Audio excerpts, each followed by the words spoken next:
JNK Ladakh Himachal की खबरों की शुरुआत करेंगे इस वक्त की अहम खबर के साथ, जो कि आ रही है जम्मू कश्मीर से।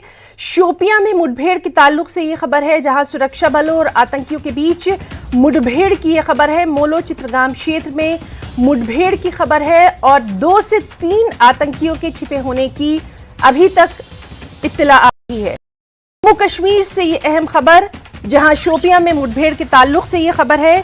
सुरक्षा बलों और आतंकियों के बीच मुठभेड़, मोलो चित्रगाम क्षेत्र में मुठभेड़ की ये खबर है। 2 से 3 आतंकियों के छिपे होने की इत्तला आ रही है। मजीद तफसीलात पर नजर बनी हुई है।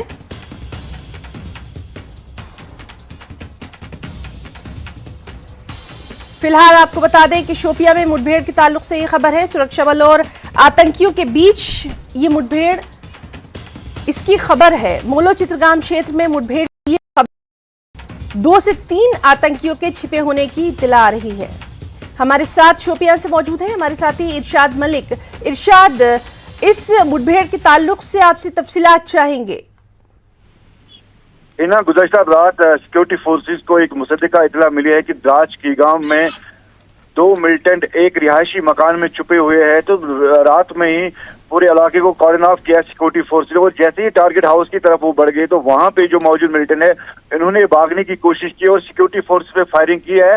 लेकिन रात भर फायरिंग, जोरदार फायरिंग दोनों तरफ से जारी है। अभी भी ये एनकाउंटर फिलहाल बजी दूसरी जगह पे है, जुगाम का इलाका है, वहां पे भी एनकाउंटर शुरू हुआ है। वहां भी सिक्योरिटी फोर्सेस को एक मुसद्दिका इत्तला मिली है कि वहां भी मिलिटेंट छुपे हैं। तो दोनों जगह पे अभी जो है वहां पे सर्च ऑपरेशन जारी है। फिलहाल जो है मिलिटेंट और जो फौज है उनके बीच में लगातार फायरिंग का तबादला जारी है दोनों तरफ से, क्योंकि रात का टाइम है। दोनों जगह पे सिक्योरिटी फोर्सेस को लाइटिंग इंस्टॉल करनी पड़ी, क्योंकि अंधेरा बहुत ज्यादा है और इस वक्त जो है यहाँ जो पेड़ों के जो पत्ते की वजह से बहुत छाँव है, तो उस वजह से काफी सर्च ऑपरेशन करने में काफी मुश्किलें पेश आती है। तो लगातार यहाँ पे दोनों जगह पे अभी जो है फायरिंग जारी है। आपसे इस इलाके के बारे में भी थोड़ी सी तफसीलात चाहेंगे। किस तरह का ये इलाका है, क्या यहाँ पे रिहायशी लोग भी हैं? उन तमाम लोगों को देखते हुए सिक्योरिटी फोर्सेस किस तरह के एहतियाती इक़दाम उठा रही हैं?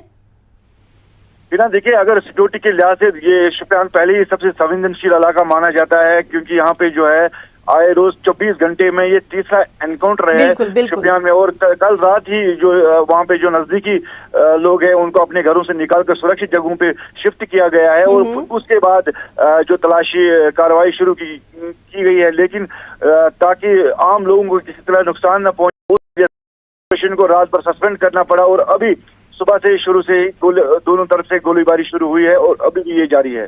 तो यानी अभी भी ये मुठभेड़ जो है ये लगातार जारी है और इस पर लगातार आपसे अपडेट लेते रहेंगे। बहुत बहुत शुक्रिया इरशाद आपका तमाम तर जानकारी देने के लिए।